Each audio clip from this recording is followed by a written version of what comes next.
Welcome to the Politics of Everything. I'm Amber Daines, your host and podcast producer.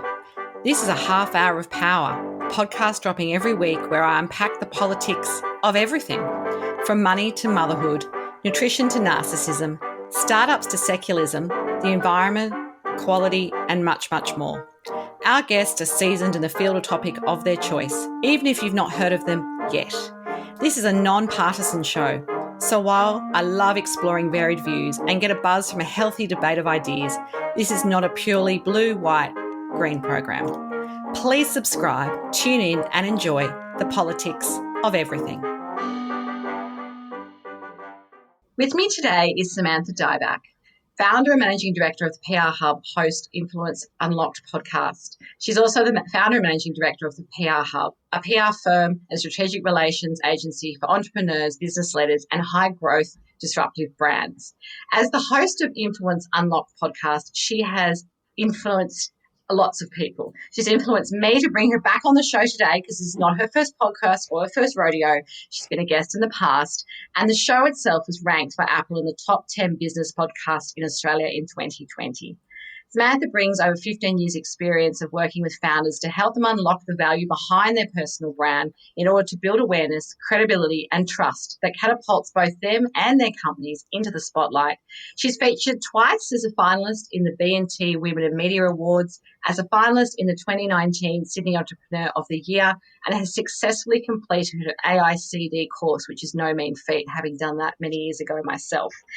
This is obviously not the first time I've had her on the show, but today we are not talking about PR, but the politics of influence. And I warmly welcome you back into the podcast room, Samantha. Amber, it's a pleasure to be here. Thank you so much for having me back. I'm excited.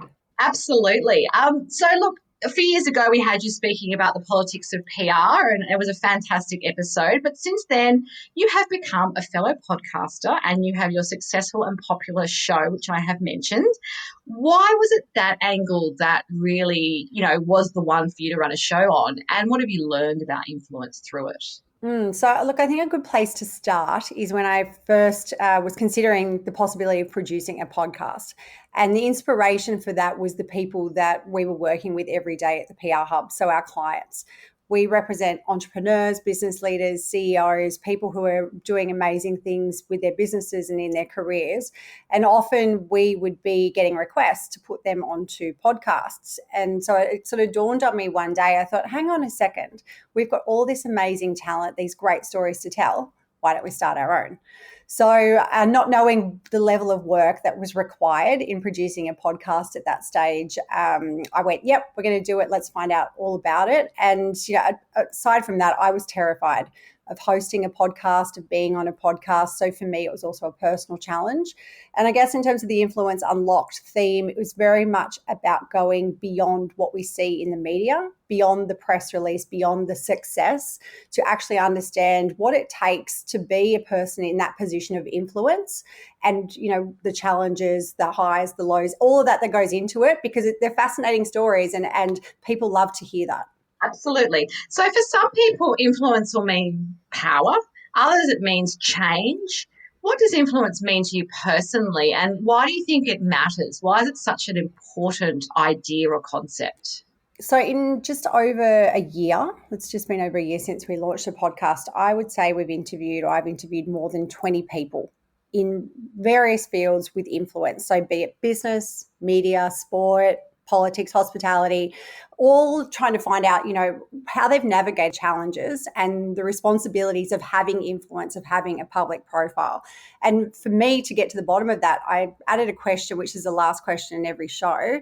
The question is, what is your one tip for people with influence? And the reason I finished off with that is because there's actually so much to learn from these amazing people about, what they think influence means. Is it power? Is it change?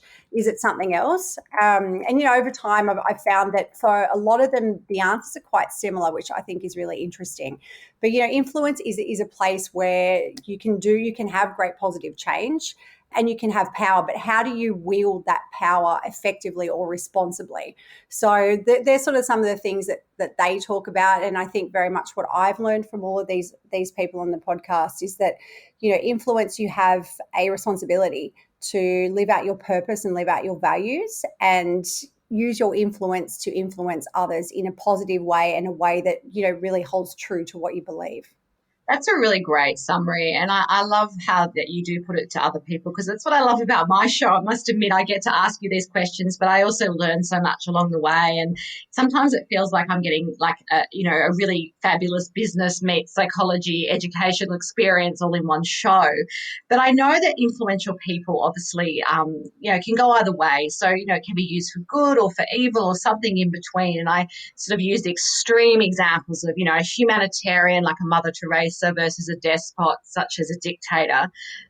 Where have you seen influence go from one way to another? Have you sort of witnessed that as perhaps someone becomes more famous or, cares a little bit less about the things that made them? Has there been times that you've watched that influence shift, and kind of what's that sort of shown you about the idea of influence?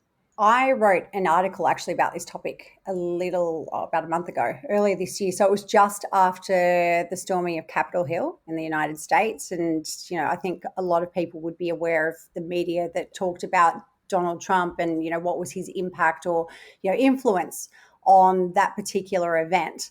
And, that to me, and I wrote about this, was a case of somebody with an enormous amount of power. Some would say, the most influential person in the world, wielding their influence irresponsibly.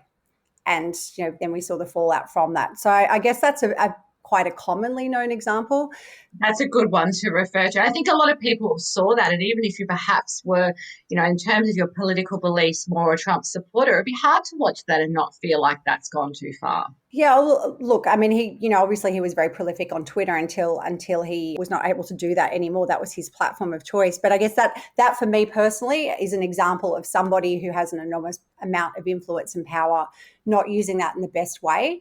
As something closer to home, and again, I mentioned this in the article, was for me, I live in Sydney, in New South Wales, and watching our Premier, Gladys Berejiklian, and how she's managed, I guess, the COVID outbreaks over the Christmas period, but also just from where it started to where it is now.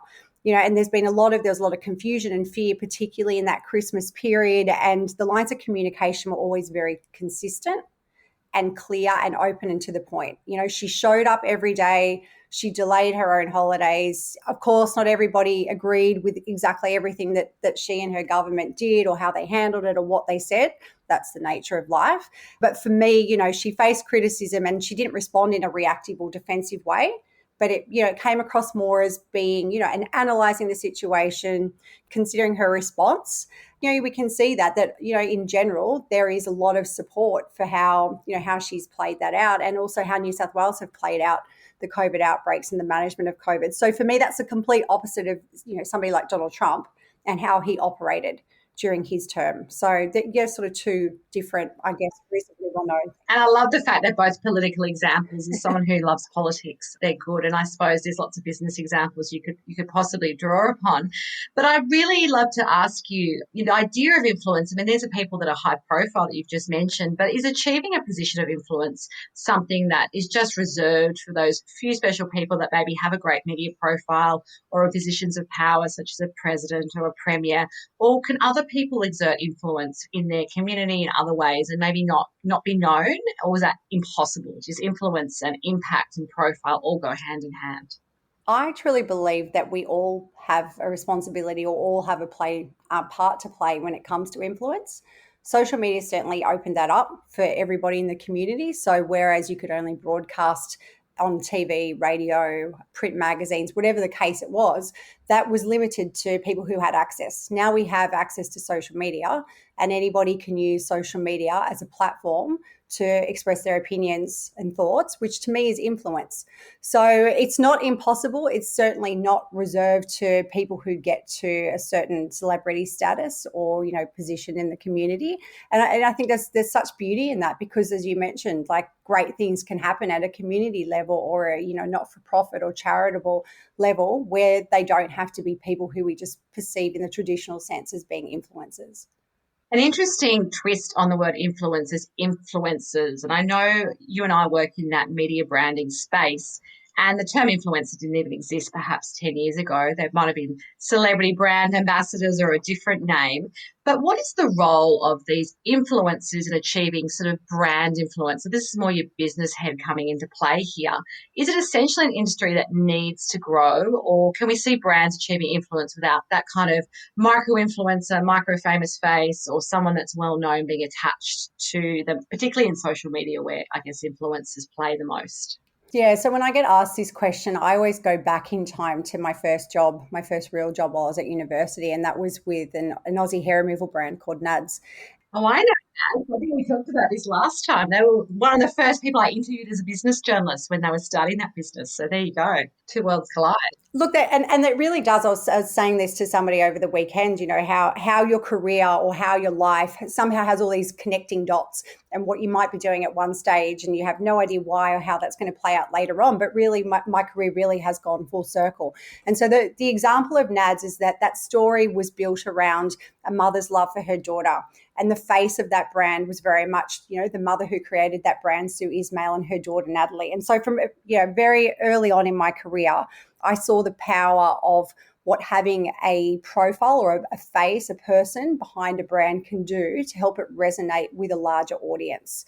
That's not to say that everybody needs to use influencers, because again, the definition of influence and influence is very broad. And back then, as you said, Amber, nobody was talking about influencers, but it's this word of influence, I guess. And for for the business that I run now, the PR Hub, it is very much about leveraging a founder's or a CEO's or business leader's profile and expertise, and using that as a platform to then showcase the businesses that they're working in. So it's a fascinating space. I think every brand needs a spokesperson, but every brand is different. So I would never say that there's a stock standard response for how or to what level you should be using a person. But I think people buy from people. So if you can have somebody who has a true, authentic, genuine story alongside that particular product or service, I think it's going to resonate with a far greater audience than if you're just trying to sell a product or service on its own.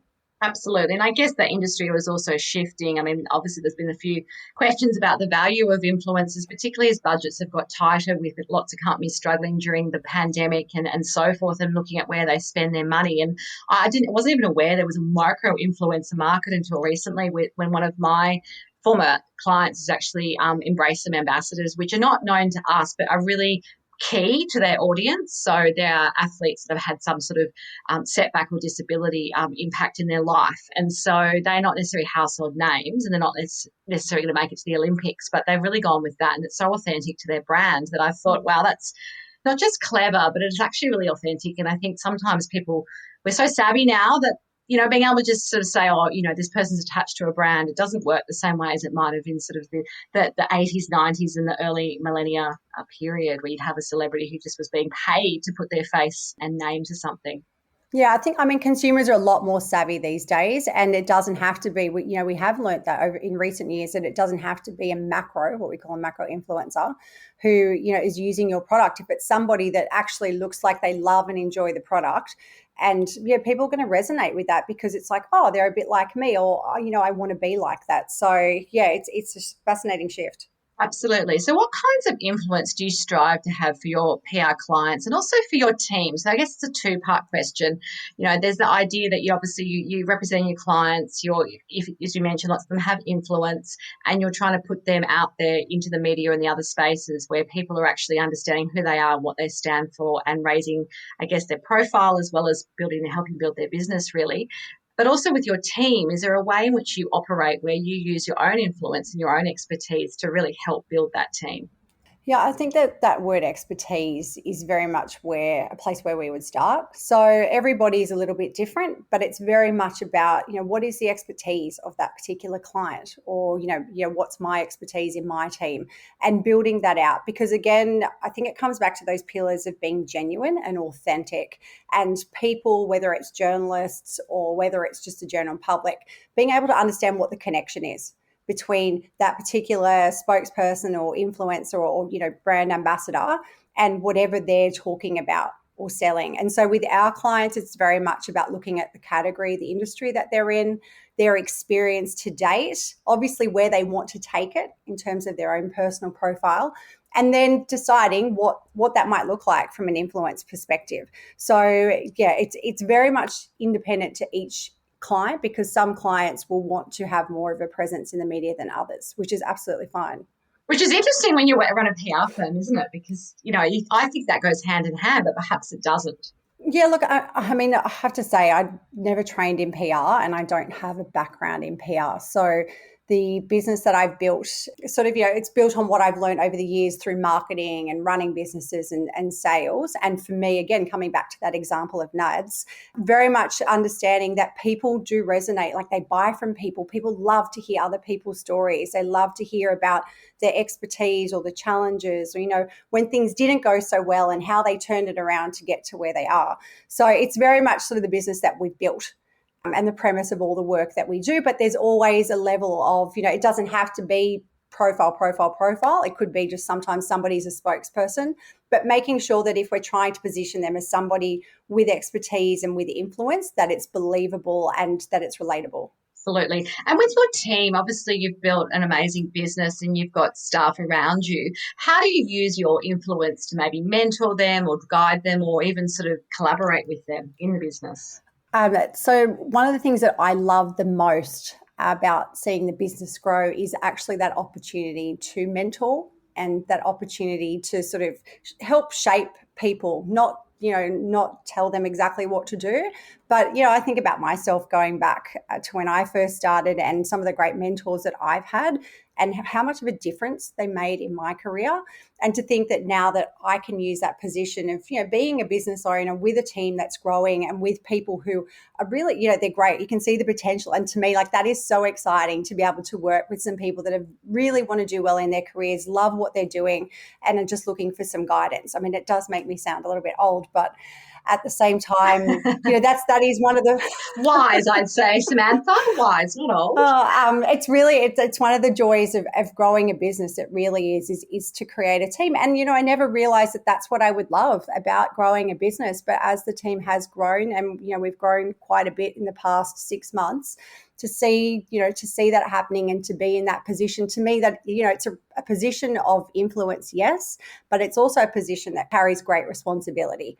And again, like I said before, it's how do you wield that position of influence in a responsible and positive way. So if you could have one song, a book or a screen show, and that could be a film or a series that always makes your heart skip a beat, or first comes to mind. Some people don't like the skip a beat piece because they find that a little bit too heart centric. What would you choose and why? What does that mean to you? I had 2 songs actually, and I was. Oh, you can have 2. Go on. They're very different extremes. So the first one is, and this sounds quite strange, but it's actually the Ukrainian national anthem. So my family are from Ukraine, both sides of my family, and I'm second generation Australian. And if you listen to, it does sound weird, but when it's sung in Ukrainian and you listen to the melody and the lyrics, it's just a tear wells up in my eyes every single time. And, I have been to Ukraine. I haven't lived there, but I've been there a few times, but there's just something about it that evokes like such emotion. And, I think about my grandparents and what they did when they came to Australia. It sounds a bit crazy, but that's definitely the song. No, it sounds really meaningful and it makes sense. And I have to say, no one has ever given that as an answer, a national anthem. So there you go. There's a first for you. I thought so. My other one was like complete other end of the spectrum, a dance music song from 10 years ago. So I don't know what that is. Are you going to tell us what it is? Oh, sure. It's very different to that one. So it's actually a song by the Freemasons and it's called Rain Down Love. So very different. Excellent. But yeah, they would be the 2 songs. Great. So as we wrap up today, what would be your overarching message or messages for anyone who's facing the politics of influence? So a couple things. The first thing would be to stay strong to your values and hold yourself accountable. So if you're in a position of influence, to think about what does that mean? Who are you influencing? But also what's important to you? And then how do you express it? How do you use that? And hold yourself accountable is, it's something that I think we should do in life. But really, when you're in that position, do you look back and go, well, I use my influence for good? I can stand there and say, what I did was great, and it's affected positive change. I think the other thing is, it's sort of, going back to that example of Gladys Berejiklian, is to show up and to actually be visible. Because if you're in a position of influence and people recognize and expect that from you, then you've got to show up when it's good times, and you've got to show up when it's bad times. And you've got to be, show up and also, make decisions and make considered decisions and analyze the situation, but not shy away from it, because that's the position that you're in. That's fantastic advice. And look, I don't usually promote other people's podcasts on my podcast, but you have to listen to Influence Unlocked, and I'll have some details of that and how to contact Samantha on my show notes. You have been listening to The Politics of Everything. Until next time, keep well. Thanks so much for listening today. If you've enjoyed The Politics of Everything, I thrive on your feedback. So please add a short review and share the podcast with your network through Apple, Spotify, and all the usual suspects. I'm always on the hunt for new and diverse guests, so if you or someone you know has a fresh idea you're busting to get out there, please email me at amber@amberdanes.com, and my crew will get back to you very soon.